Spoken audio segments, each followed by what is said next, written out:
Coming up on Influencing Entrepreneurs. I wanted it to be meaningful. I already knew that I didn't want to just be a programmer, just behind the scenes in coding. I wanted to be using these skills to solve real problems. This would be important later because what we found in our research is what gets girls excited about STEM is connecting it to something real.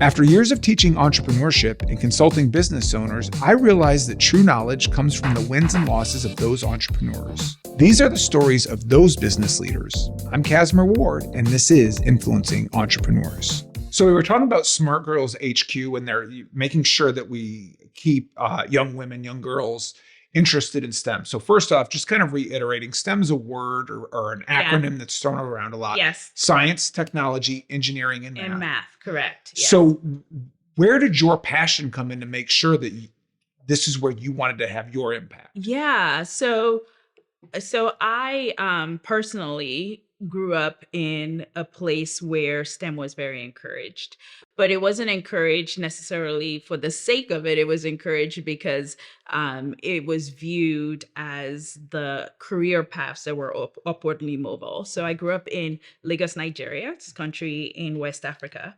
And in that environment, your parents are going to encourage you to sort of take the paths that are like well-worn. And so like engineering and being a doctor, like those are the things everybody knows you'll be fine if you do these things, right? So that was sort of my upbringing.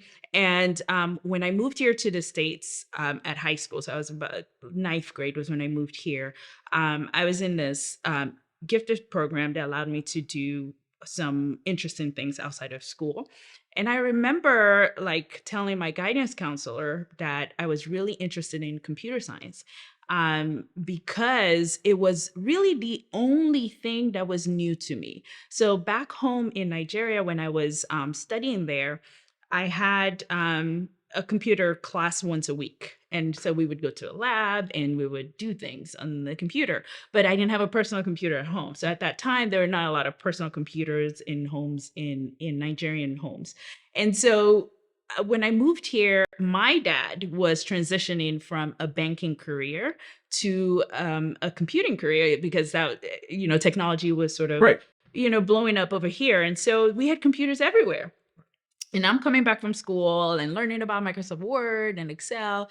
And so I was suddenly all around computers and just extremely curious. I'm like, what is this thing? And who makes this? Like, I'm looking at Microsoft Word. I'm like, who gets to decide where we type the words and who created a menu? And I was just endlessly fascinated. So I told her, I think I want to do that. And she said, girls are not interested in that. So, and is this a public or private school here? A public school. Right. That was a guidance counselor. And she was kindly trying to tell me like, that's not typically a career path that you should want. Like, are you sure?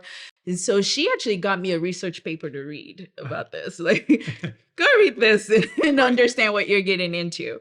And it was so confusing to me because I was so confused that you wouldn't do something because you're a girl. Like, what do you mean? Like, that makes zero sense to me. And so my reaction was, okay, I'm going to actually start taking some computer science courses. So you took it as a challenge. I just started, I'm like, let's see what this thing is, right? So I started while in high school, taking at the local community college, taking some computer science courses. And I figured out that the one that would make me, the thing that I was fascinated about was the UI UX of, Microsoft Word. I was doing my homework in. The language that would help me do that was called Visual Basic, which could not have been a better language for me to start with because it was visual. And that was what I liked about it. I've taken the class. Very creative, right? And so, oh my God, I loved it. Like I could create menus, I could do this and that. And so I went back to her. I was like, okay, I know what my capstone project, I had to have one, will be. I think my hypothesis is that girls are not learning about STEM the right way. And you're saying this was you're guiding the guidance counselor at this point. I'm like, I want to teach middle school kids how to make, this is me aging myself, a diary in Visual Basic. And I think that they'll love it. And so she said, okay, here's our partner middle school. If you plan the whole thing, come up with your curriculum, you have 6 weeks to teach them. And so I had these girls in the library that I was walking through the steps of creating a diary in Visual Basics. And they loved it. And they were like, oh, can you stay and do a summer camp? I was like, oh, no. This is just an experiment. And I, went off to college. But I did not realize how impactful that experience was for me. So I went off, that was me confirming to myself that I could do this. It was kind of a victory. Yeah, I was like, I wasn't going to make a career out of it. I just wanted to prove that this was a stupid idea, that anyone would not do anything because they were female. And really in my head, it was like, if they don't like it, it's because it's not presented to them in a compelling way. And so I was like, we're good. So I went off and did computer science as a career. And, it was positive for me that my guidance counselor actually did that, because he prepared me for the shock. I actually wasn't shocked that I was. Yes, because then here I was, at Virginia Tech, one of 2 Black females in this entire computer science program. But I was ready for that, right? Because she did give me that research paper and all that. So that didn't make me run. But then I left and then went on into a career, at a company working. Because if you make it through a program like that, your university wants you to go into industry. Yes. But I knew that I wanted to blend. I wanted it to be meaningful. I already knew that I didn't want to just be a programmer, just behind the scenes in coding. I wanted to be using these skills to solve real problems. And I wanted to be connected to the problems that they were solving. This would be important later, because I find that a lot of what we found in our research is what gets girls excited about STEM is connecting it to something real. Right. Girls are not really tinkerers without a cause, right? They're not just going to sit and tinker for the sake of tinkering. It's like, what exactly am I doing with this, right? And so for me, I actually personally just navigated my career that way. I was always doing just enough tech, just enough business for it to be interesting for myself. So I'm in this career now for 13 years. And honestly, I forget that I'm the only female in the room after a while. Like, I'll be in a room with 30 men and it wouldn't even occur to me until the end of the week. I'm like, oh, wait a minute. I was the only person in here that would wear, And so my kids, I started having kids. I have 2 girls. They're now 7 and 10. But at that time, they started coming home with these very unusual biases to things like toys and color. And real quick, because I can see where this is going, but you mentioned a minute ago when you were in the room, when you didn't realize you were the only woman, only woman of color in these women, rooms. Period. Yeah. Were you still, was it easy to not dismiss, but not think about the barrier, realizing there were people under that barrier that you had broken that couldn't find their path there? Yeah. Honestly, I wasn't thinking about it enough now that I'm on the other side trying to work on this problem. I feel like occasionally I would think about it. There were women everywhere. They just weren't in the rooms I was in, right? So in that extent, you sometimes forget that, you're in, the entire field that you're in, because you're working on teams, right? So then I might go to like the marketing team and there's a ton of women. I'm working with different teams, right? But then I'm working on a tech team and then I'm the only woman. Right. Or in this particular case, I was working in a manufacturing firm. So we would go meet with distributors and customers. And that's where there'll be like 30 men that all lead distributorships with industrial products. Right. And I'm the only one in there. And to your point, as as my roles increase and scope of responsibility increase, then it was really just like, wow, okay, this is not good. That's when I started to notice is this, we're really making important decisions here. And I'm the only female voice. Like, isn't it important that we would have diversity of thought, right?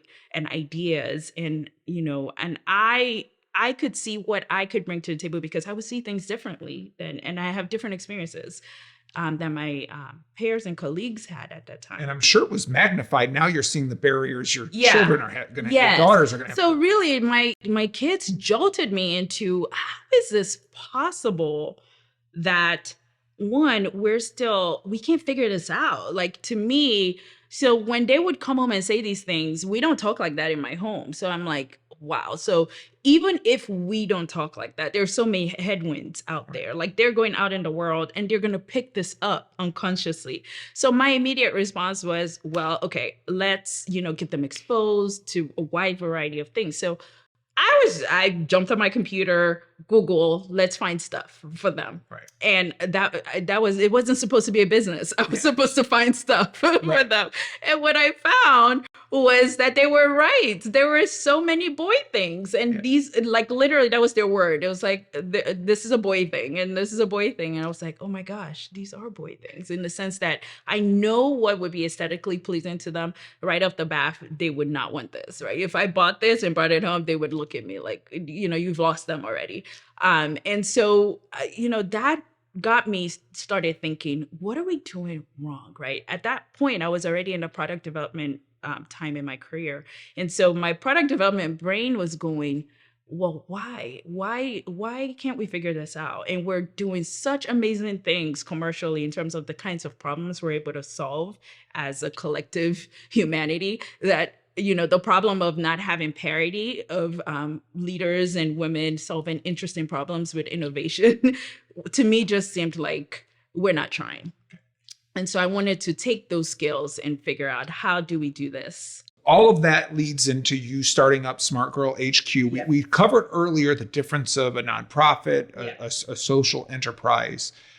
Where do you take this social enterprise? So, like I said earlier, our overarching goal is STEM career literacy. The way we go about that and the process, being a social enterprise helps us get there, is that we're not just thinking about one product and how we can sell the most of that product. We're thinking about what's going to get the results. So our framework is that for girls to truly be engaged in STEM and persist along that path for over a long period of time, three things need to happen. One, we need to really help them with discovery, right? So we're going to expose them to as many things as we can that are things that in the way that they would like, right?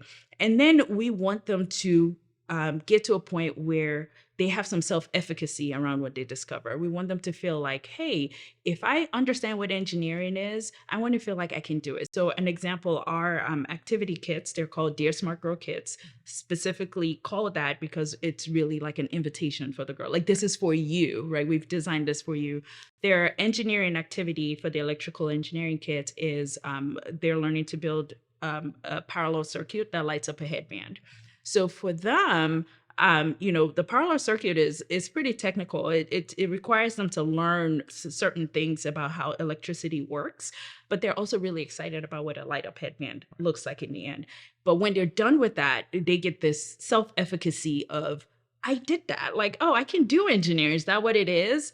And then the last bit of it is, if we can figure out that spark, how do we then get them continuing to explore? And so our tech product that's in development right now, and also sponsored by the National Science Foundation, is designed to do that. So it's those three things coming together that's really the package of what we're offering. What I'd really like to finish your last statement on is you mentioned one of the biggest resources earlier was the national government. Yes. So we talked about how a social enterprise might go a different route for fundraising because you want a partner that aligns with you. One that's not well known is the national government through a program called the Small Business Innovation Research Grant. So every single agency of the government, the Congress has asked them to reserve a portion of their R&D spend to the American public to participate in innovation. And so it's a very grueling application process, extremely competitive, but it's a zero equity award. So you tell the government, I'm going to do this work. If they say yes, they give you funding up to up to, for the National Science Foundations, through the entire process, is 1.7 million potentially that you can get equity free to do your work. So I would encourage people to look into that, especially if you're building something that's in the social enterprise space, because it does have to be commercially viable. It can't be a nonprofit idea. It has to be innovative, but it also has to have broader impacts. It has to have something that will impact lots of different people. Well, excellent, Abby. Thank you for sharing your story. Smart Girls HQ, a great, brilliant organization. I wish you much success. Thank you for participating. Influencing Entrepreneurs is brought to you by the Entrepreneurs Organization of Charlotte and Spherical Media. Thanks for watching. Be sure to subscribe to our YouTube channel at youtube.com/Nexagy Education or visit CassmerWard.com to catch up on previous episodes.